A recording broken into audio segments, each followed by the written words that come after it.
We have been living with COVID-19 for almost a year now, and there are still a lot of misconceptions out there. So in today's To Your Wellbeing, we debunk common myths. Cone Health's Infection Prevention Medical Director, Dr. Cynthia Snider, is joining us. All right, so what I'm going to do is I'm going to give you a misconception, and then you can explain why it is a myth, what is going on there. All right, so the first one, misconception number one is, I've been vaccinated, so I can hang out with family members and friends who I don't live with like I used to. No mask, no social distancing, and I can hug grandma, etc. All right, why is that a myth? So the vaccine is not 100% protective. So there's still a risk of getting COVID and also transmitting it to somebody that's not immune. So it's still very important until like everyone else gets the vaccine and has immunity to still continue to wear our masks.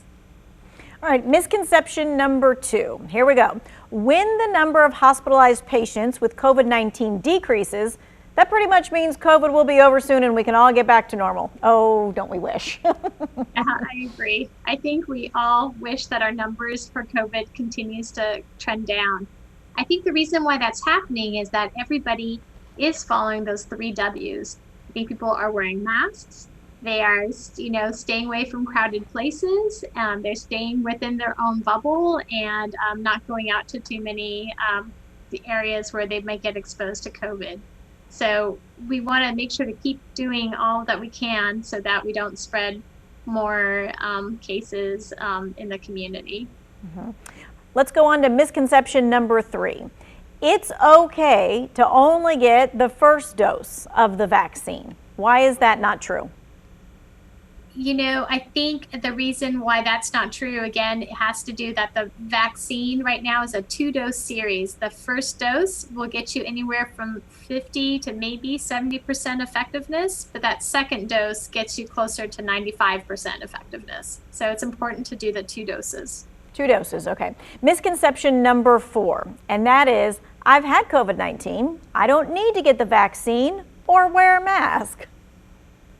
Well, part of that is true. So you do get immunity. You get natural immunity after you've had COVID-19.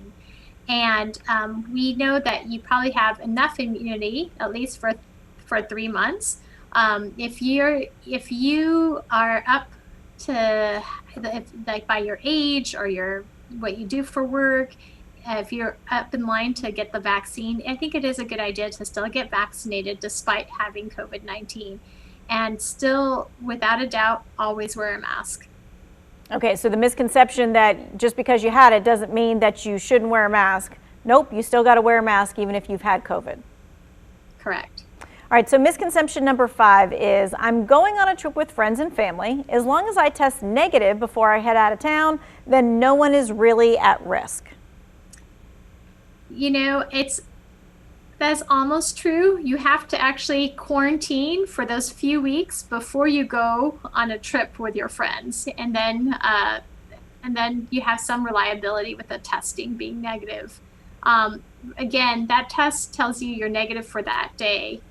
We've known plenty of people that were negative before they got together with their families, but they were actually still during their early incubation period and then ended up giving COVID to many family members. Which is why that quarantining before you take that test for those 2 weeks beforehand kind of helps to ensure that that negative test really is negative. Correct. Okay, so misconception number 6, you should wear more than 1 mask at a time for protection from the new COVID variants. So it comes down to, some recent CDC recommendations is that if you are wearing just a 1-layer mask, that is not sufficient.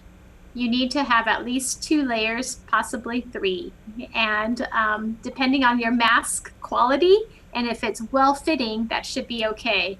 If you are wearing a 1-layer mask, then it makes sense to have a second mask on top. 2, possibly 3.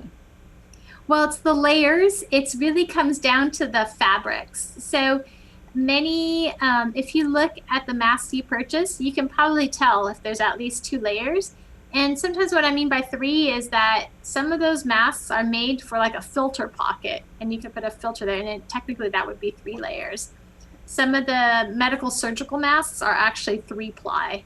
And so we don't recommend for people to wear like a couple surgical masks, but if you have like like any mask that you can see through, that's probably not sufficient to really block the droplets. Right, that is one layer that is a not sufficient layer. You need other layers if you have a mask that you can see through.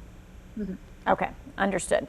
All right, so we cleared up a few misconceptions there. Dr. Snider is going to be with us until 6 o'clock, and she is answering your coronavirus questions. So here's how you get those questions to our expert for today. You text us those questions, 336-379-5775. Remember, this is text only, so please do not call, and we'll be right back.